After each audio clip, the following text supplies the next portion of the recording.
설날 고향으로 가는 길, 여러분의 손에는 어떤 기차표가 들려 있나요? 60세가 된 이수영 여사에게 아들이 건넨 입석표 한 장은 단순히 몸이 고단한 여정의 시작이 아니라 치밀하게 계산된 비극의 서막이었습니다. 만약 여러분이 평생 모은 돈을 털어 키운 자식은 특실에 앉아 커피를 마시며 가는데 정작 늙은 부모인 당신은 콩나물 시루 같은 객차 복도에서 5시간을 꼬박 서서 가야 한다면 어떻게 하시겠습니까? 체면 때문에 꾹 참고 가시겠습니까?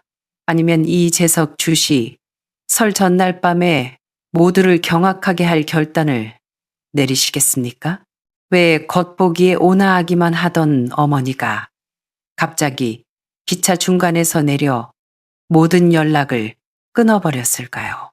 효자라 소문난 아들은 왜 어머니가 사라지자마자 걱정은커녕 어머니가 치매에 걸렸다고 온 세상에 떠들어댔을까요?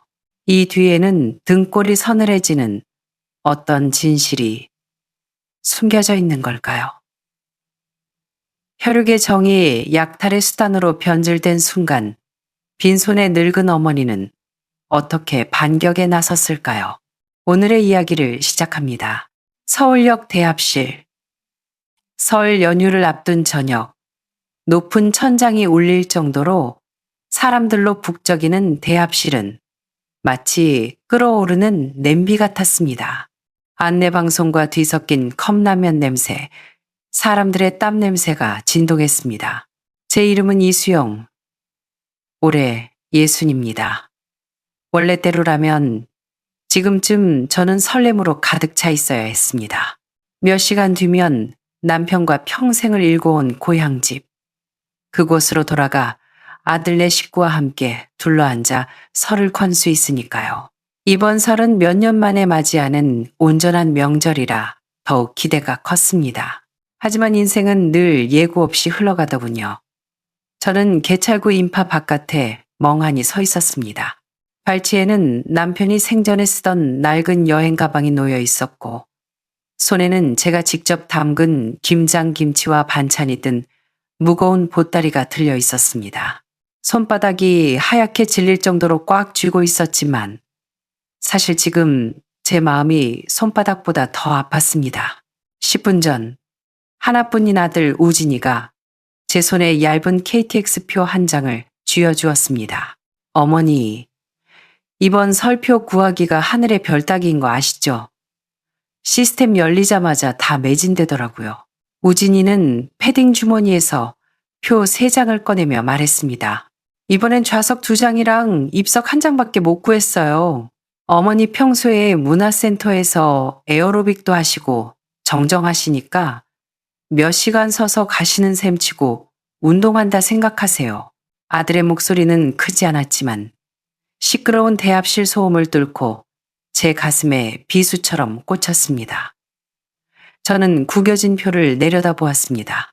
서울 고향행 입석 장장 4시간을 꼬박 서서 가야 하는 입석이었습니다. 우진이는 제 침묵을 눈치챘는지 급히 덧붙였습니다. 어머니, 미안해요. 대신 아낀 돈으로 지은이는 특실로 끊었어요. 아시잖아요. 지은이 뱃속에 우리 장씨 집안 귀한 손주가 있잖아요. 절대 무리하면 안 되거든요. 곧 할머니 되실 분이 좀 참아주세요. 몇 시간 흔들거리며 가다 보면 금방 도착해요. 그러면서 저를 향해 싱긋 웃어 보였습니다. 저는 그 웃음을 너무나 잘 압니다. 어릴 적 사고를 치고 제가 수습해 주길 바랄 때, 혹은 비싼 장난감을 사달라고 조를 때 짓던 그 표정, 마치 엄마니까 희생하는 게 당연하잖아 라고 말하는 듯한 그 웃음. 저는 그 차가운 표를 쥐고 겨울철로보다 더 싸늘해진 마음을 느꼈습니다. 제가 무슨 말을 할까요? 이 명절에 사람들 보는 앞에서 왜 임신한 며느리는 비싼 특실을 태우면서 60 넘은 늙은 어미는 세워가느냐고 소리라도 쳐야 할까요? 저는 목구멍이 손뭉치로 막힌 듯 아무 말도 나오지 않아 그저 고개를 끄덕였습니다. 우진이는 안도한 듯 제 어깨를 툭 쳤습니다. 어머니, 그럼 저희는 특실칸으로 갈게요. 조심해서 오세요. 도착하면 전화 드릴게요. 훤칠한 아들과 자그마한 며느리가 나란히 걸어가는 뒷모습을 보며 저는 무거운 짐을 끌고 사람들 틈에 섞여 일반실 객차 연결 통로로 발을 옮겼습니다. 기차가 출발했습니다. 창밖의 서울 야경은 화려하게 빛나며 뒤로 빠르게 사라졌습니다. 객차 연결 통로는 저처럼 좌석을 구하지 못한 사람들로 가득 찼습니다. 저는 화장실 앞 구석 차가운 금속벽에 기대어 섰습니다. 무릎이 시큰거렸습니다.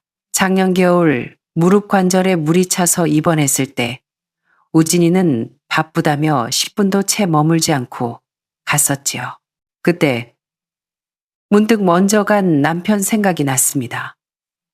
무궁화호밖에 없던 시절 남편 장기철 씨는 명절표를 구하려 밤새 줄을 서고도 입석과 좌석 하나를 겨우 구해왔었죠. 기차에 오르면 제게 좌석표를 쥐어주고 신문지 한 장을 바닥에 깔며 웃던 사람. 군대 다녀온 남자가 서서 가는 건 일도 아니야. 당신 허리도 안 좋은데 편하게 앉아. 그 좁고 냄새나던 완행열차 안에서도 제 마음은 따뜻했었습니다. 그런데 지금 시속 300km로 달리는 이 최신식 열차 안에서 제 가슴엔 구멍이 뚫린 것 같았습니다. 남편이 죽고 남긴 철물 공장. 그 공장은 우리가 젊은 시절 노점상부터 시작해 망치질 한 번 한 번으로 일궈낸 가업이었습니다. 남편은 이 공장은 우진이에게 줄 뿌리이자 당신 노후의 밥그릇이니 잘 지켜야 해 라고 유언을 남겼죠. 저는 그 공장을 지키려 거래처 사람들과 술을 마시다 위경련으로 쓰러지기도 했고 우진이 서울 아파트 마련해 주느라 고향 땅과 논밭을 팔았습니다. 며느리 맞을 때는 제 노후 자금까지 털어넣었죠. 자식 잘 되는 게 내 행복이라 믿었습니다. 하지만 아니었습니다. 아들에게 늙은 어미는 편안한 좌석 하나 내어줄 가치도 없는 존재였습니다. 제 희생은 그저 당연한 것이었습니다. 잠시 후 대전역에 도착합니다. 안내방송이 들리자 제 머릿속에 섬광 같은 생각이 스쳤습니다. 집에 가지 말자. 돌아가는 대가가 내 마지막 자존심을 버리는 것이라면 내 자리가 없는 그곳에 가서 며느리 눈치나 보며 무료 가정부 노릇을 해야 한다면 돌아갈 이유가 없다. 죄송합니다. 좀 지나갈게요. 저는 주저없이 짐을 챙겨 출입문 쪽으로 몸을 밀어 넣었습니다. 문이 열리고 대전에 찬 바람이 훅 끼쳐왔지만 저는 뒤도 돌아보지 않고 승강장으로 내려섰습니다. 기차는 내 아들과 며느리 그리고 제 어리석었던 지난 60년의 희생을 싣고 어둠 속으로 사라졌습니다. 낯선 승강장에 서서 다리는 후들거렸지만 마음은 그 어느 때보다 가벼웠습니다. 대전역 근처에 낡은 여관을 잡았습니다. 방은 좁고 퀴퀴한 냄새가 났지만 상관없었습니다. 침대에 걸터 앉자 핸드폰이 미친 듯이 울리기 시작했습니다. 화면에는 아들이라는 두 글자가 번쩍였습니다. 전화를 받지 않자 메시지가 쏟아졌습니다. 어머니 어디세요? 객차에 갔는데 안 계시잖아요. 장난치지 말고 빨리 연락하세요. 대전 지났는데 설마 내리셨어요? 치매 오신 거 아니에요? 지은이가 어머니 때문에 스트레스 받아서 배 당긴대요. 제발 철 좀 드세요. 글자 하나하나가 칼이 되어 꽂혔습니다. 걱정이 아니라 성가심이었습니다. 어머니가 사라져서 자신의 효자, 성공한 사업가 이미지에 흠집이 날까봐 두려운 것이었죠. 심지어 며느리 핑계를 대며 저를 치매 노인 취급까지 하다니. 저는 핸드폰 전원을 꺼버렸습니다. 세상이 조용해졌습니다. 천장의 얼룩을 바라보다 부산에 사는 딸 민지 생각이 났습니다. 민지는 넉넉지 않은 살림에도 늘 저를 챙기는 착한 아이입니다. 우진이가 주는 쥐꼬리만한 용돈을 모아 몰래 주려 하면 민지는 절대 받지 않고 오히려 제 건강만 걱정했죠. 다시 폰을 켜고 딸에게 전화를 걸었습니다. 엄마, 늦었는데 집에 도착했어. 딸의 목소리를 듣자마자 참았던 눈물이 터졌습니다. 자초지종을 들은 민지는 한참 침묵하더니 분노에 찬 목소리로 말했습니다. 그 나쁜 엄마, 당장 내가 데리러 갈게. 아니다. 민지야, 엄마 괜찮아. 엄마는 돌아갈 거야. 그 집은 네 아빠가 나한테 남겨준 내 집이야. 내가 왜 도망쳐야 하니? 그래 엄마, 무슨 결정을 하든 내가 엄마 편이야. 정 안 되면 부산으로 와. 내가 엄마 모실게. 전화를 끊고 가방 깊숙한 곳에서 낡은 명함을 하나 꺼냈습니다. 남편의 절친이자 공장 일을 봐주던 김 변호사님이었습니다. 작년부터 우진이가 자꾸 서류에 도장을 찍으라고 했던 게 마음에 걸려 상담했던 적이 있었죠. 변호사님, 저 이수영입니다. 새해 복 많이 받으세요. 다름이 아니라 작년에 말씀드린 그건 지금 확인해 볼 수 있을까요? 김 변호사님의 목소리가 심각해졌습니다. 형수님, 안 그래도 연락드리려 했습니다. 공장 지분이랑 고향집 명의예요. 문제가 생겼습니다. 반년 전 아들 우진이가 위조된 서류로 제 공장 지분 70%와 고향집 명의를 자기 앞으로 돌려놓았다는 겁니다. 게다가 고향집을 담보로 5억 원을 대출받아 며느리 남동생의 유령 회사로 빼돌린 정황까지 포착되었다고 했습니다. 손이 떨렸습니다. 추워서가 아니라 뼈가 시리도록 마음이 차가워져서였습니다. 그랬구나. 지난 1년 갑자기 살갑게 굴며 서류에 사인하게 만들고 이번 설에 굳이 내려와 사당을 고치자고 했던 이유가 이거였구나. 그들에게 저는 어머니가 아니라 그저 뜯어먹을 밥그릇이자 현금 인출기였던 겁니다. 변호사님, 증거는 확실한가요? 네, 필적 감정까지 마쳤습니다. 형수님이 고소장에 서명만 하시면 바로 법적 절차 밟을 수 있습니다. 할게요. 그 녀석 고소하겠습니다. 전화를 끊고 SNS를 열어보니 우진이가 올린 게시물이 보였습니다. 제 사진과 함께 구구절절한 글이 적혀 있었습니다. 긴급 치매 앓는 60대 어머니를 찾습니다. 오늘 기차에서 실종되셨습니다. 정신이 온전치 못하십니다. 댓글에는 효자 아들 힘내세요. 노인네가 고생시키네. 같은 말들이 달려 있었습니다. 정말 연기 대상감이더군요. 제가 홧김에 내린 걸 치매 노인의 가출로 둔갑시키고 나중에 제가 무슨 말을 해도 헛소리로 치부하게 만들려는 수작이었습니다. 하지만 난 아직 늙어빠진 노망난 할미가 아니다. 두고 봐라. 다음 날 아침 저는 버스를 타고 고향 마을로 향했습니다. 익숙한 시골집 대문 앞에 섰습니다. 우진이 부부는 아직 도착하지 않았나 봅니다. 아마 호텔에서 자고 느긋하게 오겠죠. 텅 빈 집, 남편의 영정 앞에 서서 다짐했습니다. 여보, 내가 왔어요. 집안에 도둑이 들었지만 내가 지킬게요. 저녁 무렵 마을 이장님이자 남편의 친구였던 박 이장님이 달려왔습니다. 수영씨, 살아있었구먼. 우진이가 치매 걸려서 사라졌다고 글을 올렸길래 얼마나 놀랐는지 몰라. 제가 멀쩡한 걸 확인한 이장님은 안도의 한숨을 내쉬며 낡은 장부를 꺼내 보였습니다. 10년 전 공장 자금 1억 원이 비었던 사건. 당시엔 거래처가 떼먹은 줄 알았는데 사실 우진이가 며느리 당시 여자친구와 놀러 다니고 명품 사주느라 횡령했던 증거였습니다. 이장님은 남편 볼 낯이 없어 차마 말 못하고 증거만 모아두고 있었던 겁니다. 고마워요, 이장님. 이 증거 아주 요긴하게 쓰겠어요. 이틀 뒤, 설날 아침. 마을 어귀가 시끌벅적해졌습니다. 아들 부부가 고급 외제차를 타고 요란하게 등장했습니다. 마을 회관 앞에서 마이크를 잡고 노인들에게 선물을 돌리며 효자 코스프레를 시작했죠.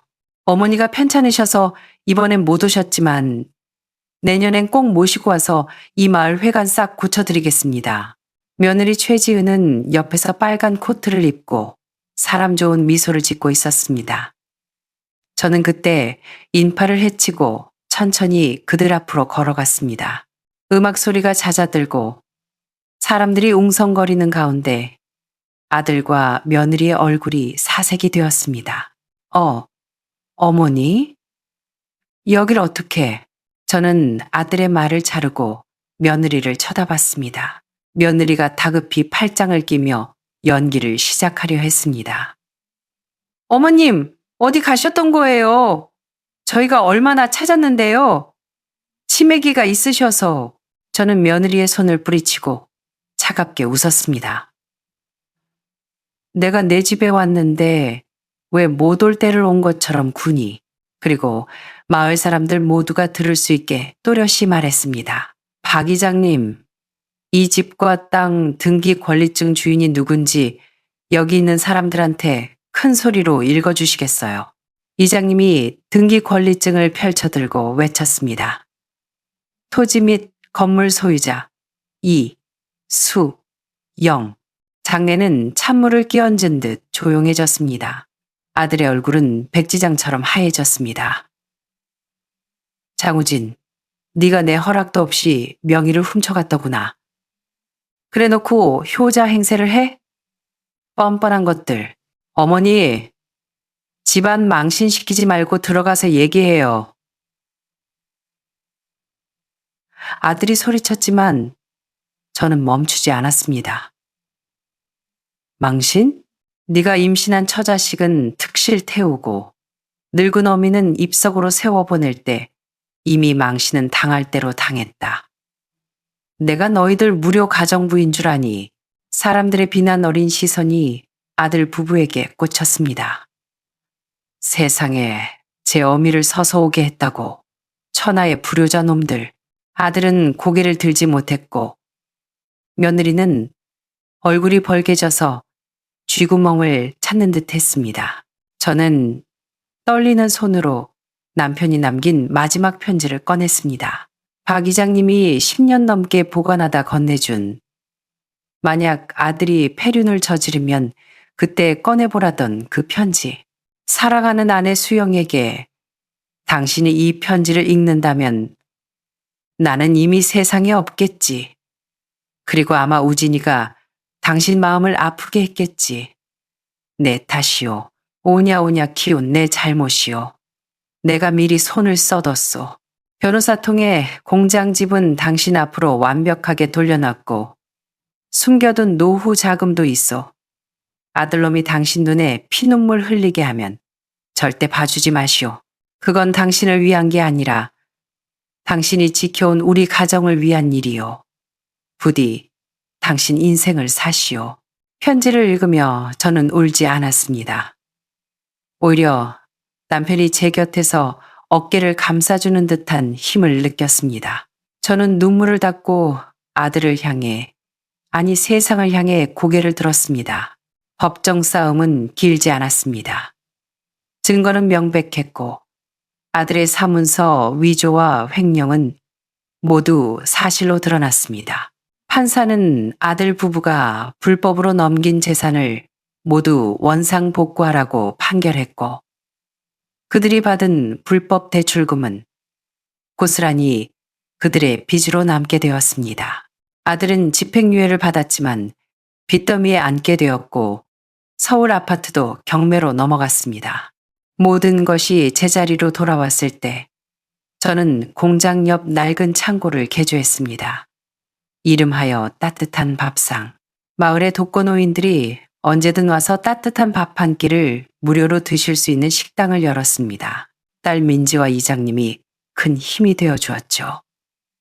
저는 더 이상 누군가의 희생적인 어머니로만 살지 않습니다. 저는 제 이름을 걸고 이웃과 나누며 웃고 떠드는 이수영으로 살아가고 있습니다. 어느 눈 내리는 겨울날 식당 문 앞에 초라한 행색의 남녀가 서성거렸습니다. 다 낡은 점퍼를 입은 아들과 만삭의 배를 안고 파리해진 며느리였습니다. 식당 안에 노인들이 수군거렸지만 저는 국자를 든 채 담담히 그들을 바라보았습니다. 아들이 기어 들어가는 목소리로 말했습니다. 어머니, 배가 고파서요. 밥 한 끼만. 저는 차갑게, 그러나 정중하게 말했습니다. 이곳은 마을 어르신들을 위한 무료 식당이다. 너희는 손님이니 밥값을 내거라. 1인당 5,000원. 저기 모금함에 넣어라. 아들과 며느리는 주머니를 뒤져 꼬깃꼬깃한 지폐를 모금함에 넣고 구석자리에서 말없이 밥을 먹었습니다. 저는 그들에게 눈길 한 번 더 주지 않고 다른 어르신들의 국을 펐습니다.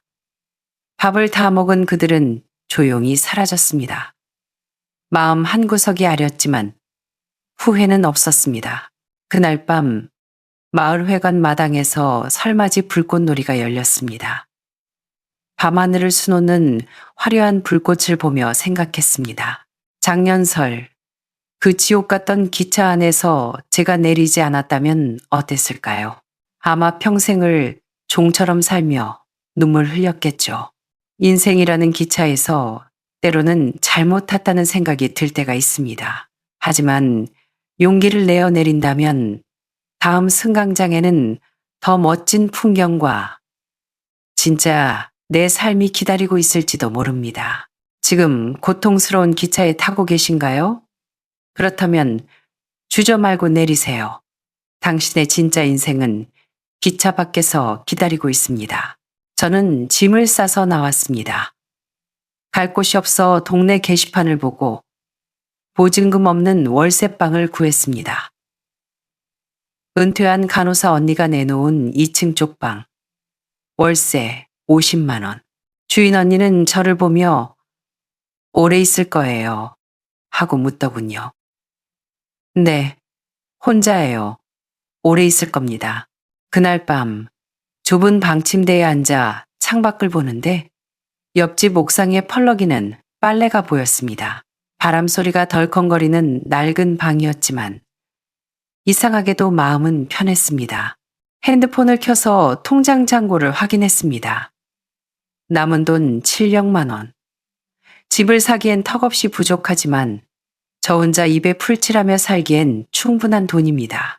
저는 이 돈으로 저 자신을 샀다고 생각하기로 했습니다. 300만 원은 내 남은 인생을 구출해낸 몸값이라고요. 10년 전 저는 외로움이 무서워 섣불리 재혼이라는 울타리 안으로 들어갔습니다. 남자가 주는 돈을 아꼈으면 내 것이 될 줄 알았고 내 노동으로 사랑받을 줄 알았습니다. 하지만 그것은 착각이었습니다. 그는 저를 아내나 동반자가 아니라 돈 안 드는 가정부이자 이자 부는 예금 통장으로 여겼던 겁니다. 제가 아파서 혼자 끙끙 앓을 때 그는 친구들과 바둑두러 나가서 늦게 들어와서는 얼굴이 왜 빨개 한마디 던진 게 다였습니다. 그때는 무뚝뚝해서 그런 줄 알았는데 지금 보니 그건 사랑이 없어서였던 겁니다. 진짜 의지할 곳은 돈 많은 남편이나 번듯한 집이 아니라 내 스스로를 지킬 수 있는 존엄과 약간의 비상금이라는 걸 뼈저리게 배웠습니다. 요즘 저는 아침마다 공원을 걷고 도서관에 가서 신문을 봅니다. 오후에는 복지관에서 봉사활동을 하며 독거노인들의 말벗이 되어드립니다.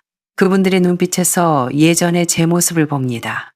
외로워서 누군가에게 기대고 싶어서 불안해하는 그 눈빛. 저는 속으로 말합니다.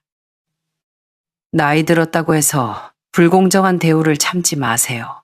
내 돈은 내가 지켜야 하고 싫으면 싫다고 말할 권리가 있습니다. 저는 300만 원을 잃었지만 제 남은 인생의 자유를 얻었습니다.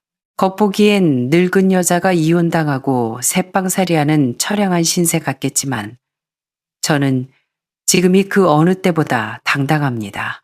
왜냐하면 더 이상 누군가의 눈치를 보며 살지 않아도 되니까요. 만약 여러분이 저와 비슷한 처지라면 혹은 황혼 재혼을 고민하고 계신다면 꼭 말씀드리고 싶습니다. 돈 문제, 부끄러워 말고 처음부터 확실히 하세요. 그리고 상대방이 당신이 아플 때 곁에 있어주는 사람인지 아니면 당신 지갑을 노리는 사람인지 냉정하게 보세요. 10년이라는 수업료를 내고 제가 얻은 교훈은 딱 6글자입니다. 더 이상 참지 마라. 오늘 이야기는 여기까지입니다. 여러분은 제 이야기를 어떻게 들으셨나요? 너무 계산적이었다고 욕하실 수도 있고 늦게라도 정신 차려 다행이라 하실 수도 있겠죠.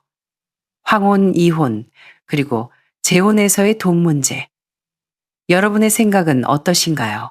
댓글로 여러분의 소중한 의견을 들려주세요. 비슷한 경험이 있거나 저에게 해주고 싶은 말씀이 있다면 주저 말고 남겨주세요. 여러분의 구독과 좋아요는 외로운 사람들에게 큰 위로가 됩니다. 감사합니다.